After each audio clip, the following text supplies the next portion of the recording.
Welcome to EPG Pathshala. I am Shoma Mukherjee, Assistant Professor of Comparative Literature from Vishwabharati. Today I will discuss a paper called Reading New Literatures in English. The module which I will talk about is Women's Life Writings, Caste and Race.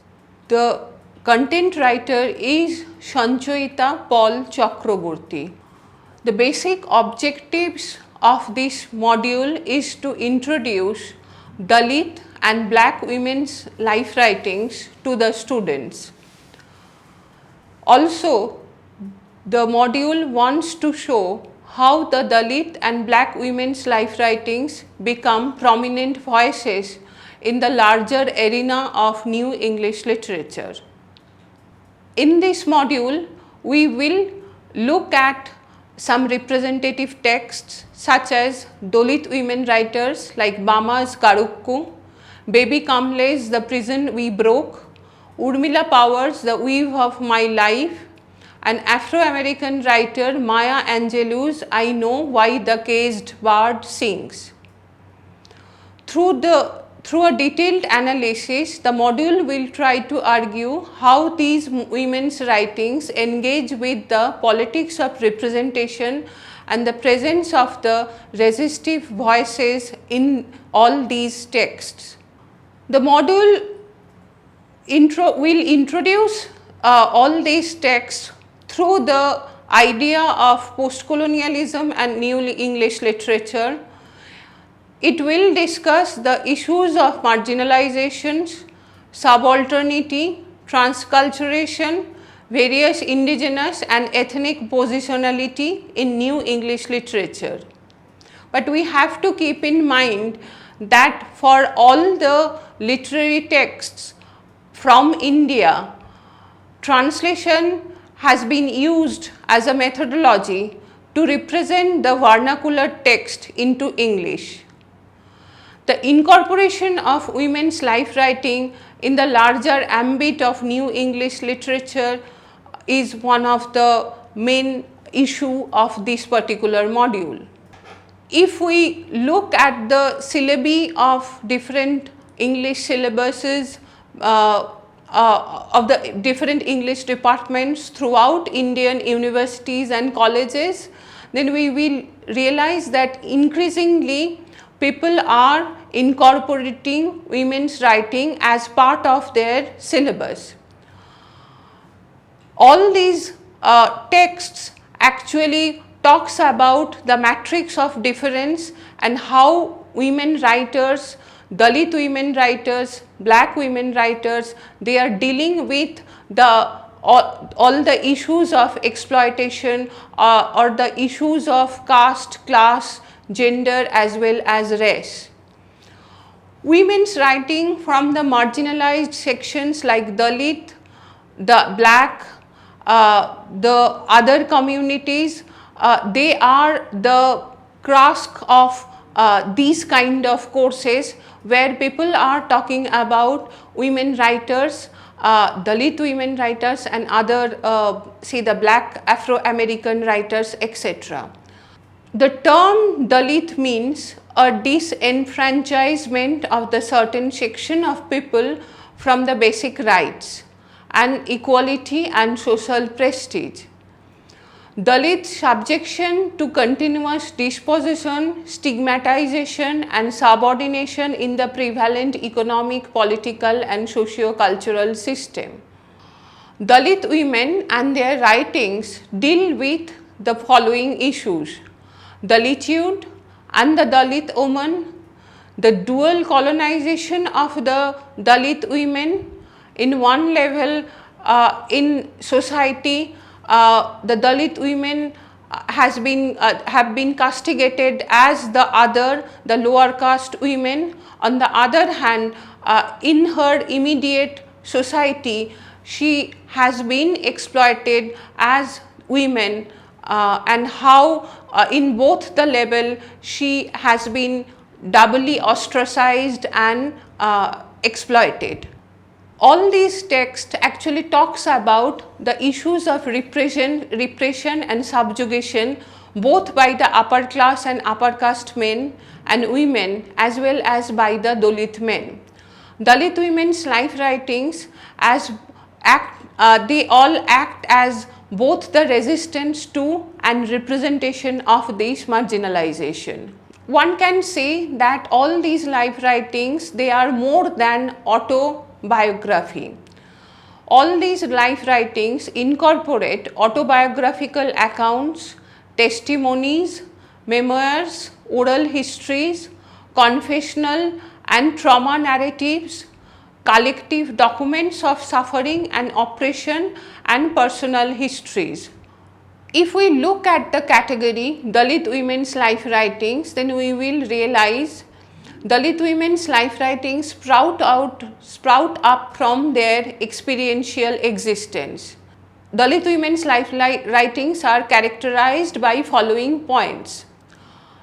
A. The everydayness of their constant marginalization, the negation of their identity under the dual stranglehold of upper caste and Dalit patriarchies, and their perseverance in the struggle for survival characterize their life writings. So, one can say that Dalit women, they face the paradox of being socially regarded as untouchable and polluted, but still being exploited in the most intimate spheres of their existence. We can describe all these, we can categorize all these writings as women of color or black women's life writings.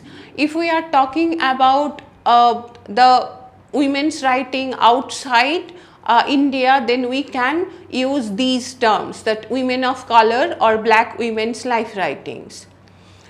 If we look at these kind of writings, then we'll decipher certain points. The points are a very poignant documentation of the black women's experiential daily lives, where they have to negotiate with the multiple forms of patriarchy, racial discriminations and marginalization. 2. A resistive voice defying the dominating politics of representation, thus reclaiming and representing their own tales. The point 3 is challenging the supremacy of white feminism.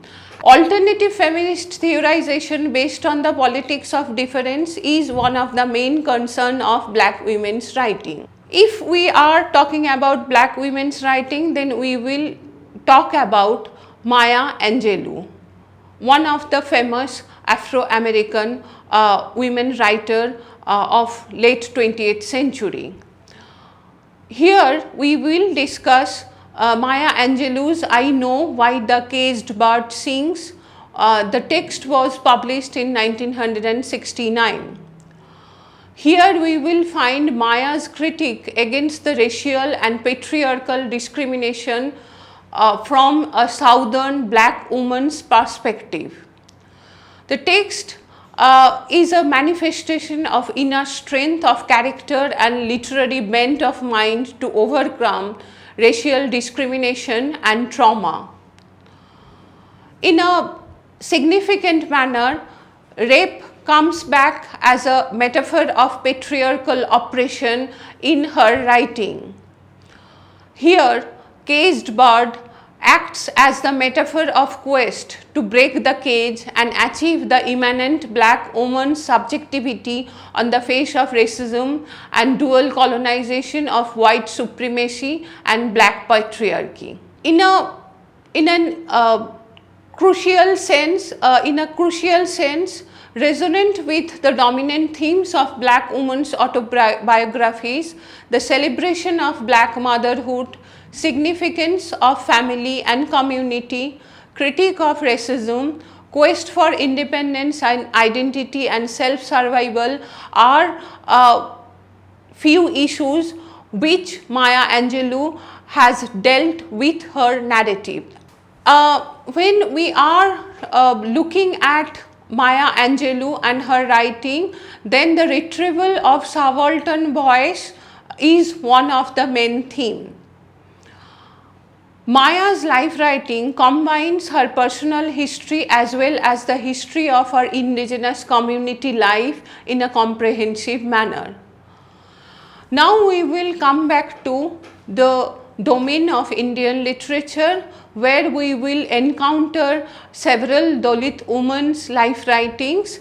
The first example which we will discuss is Bama and Bama's text Karukku. Karukku was published in 1992. It actually entails a non-linear narrative of a subaltern woman posited in the intersection of three identities: her identity as a Dalit, her identity as a Tamil, and her identity as a Christian. The text captures little moments of everyday experience of oppression, all these oppression which the main character encounters in her daily life.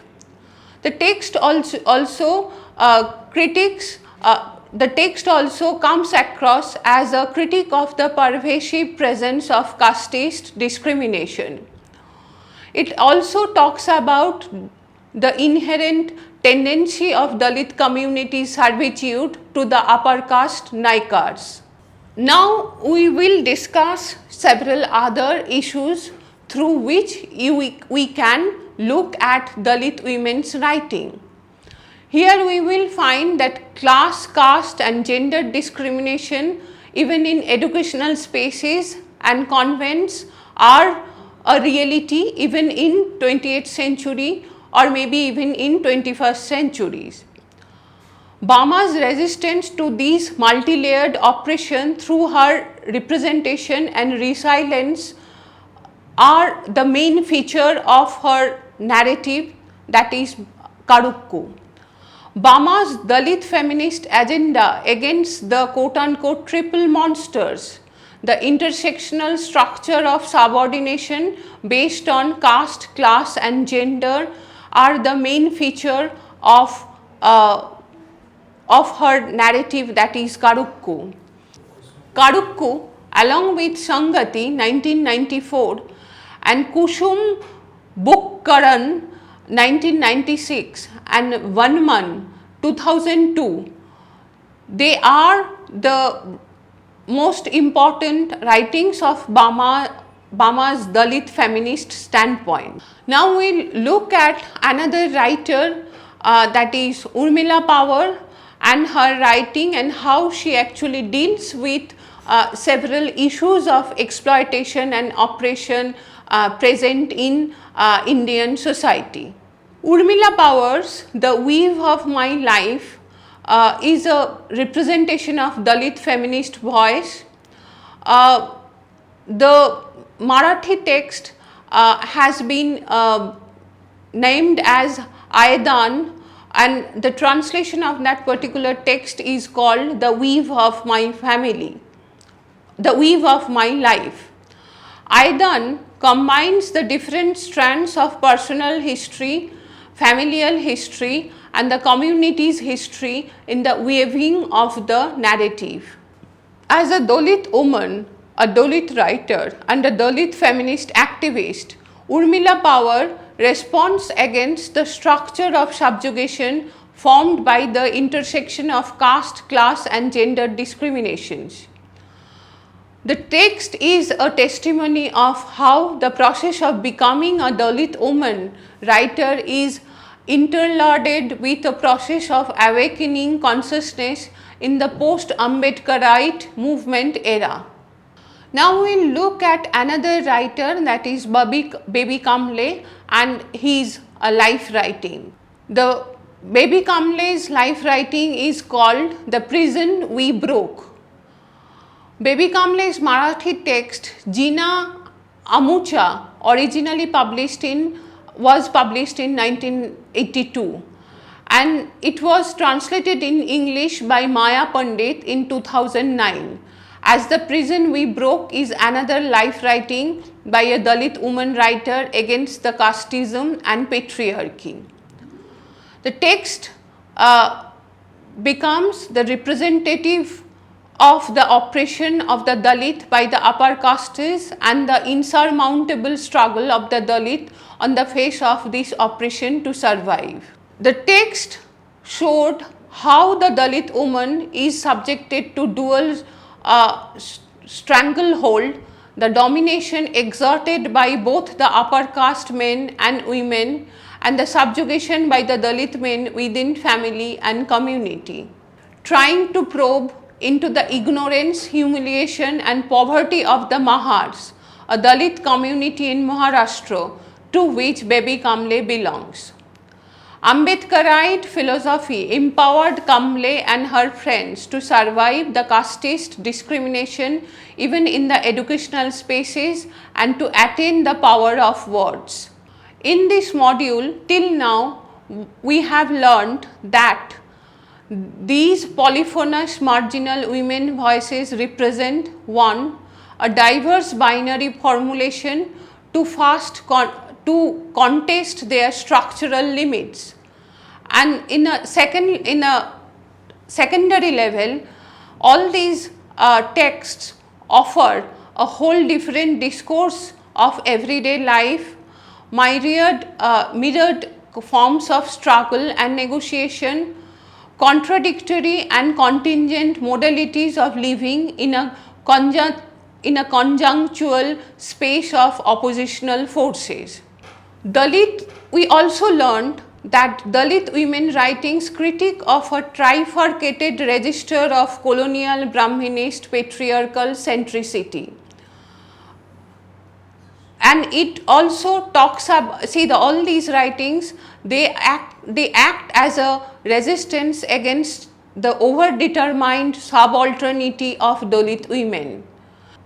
These life writings should be read as a process through which we can understand that how life is lived in its everyday moments of becoming, its contingent and tangential interconnection with other lived and non-lived entities. Thank you.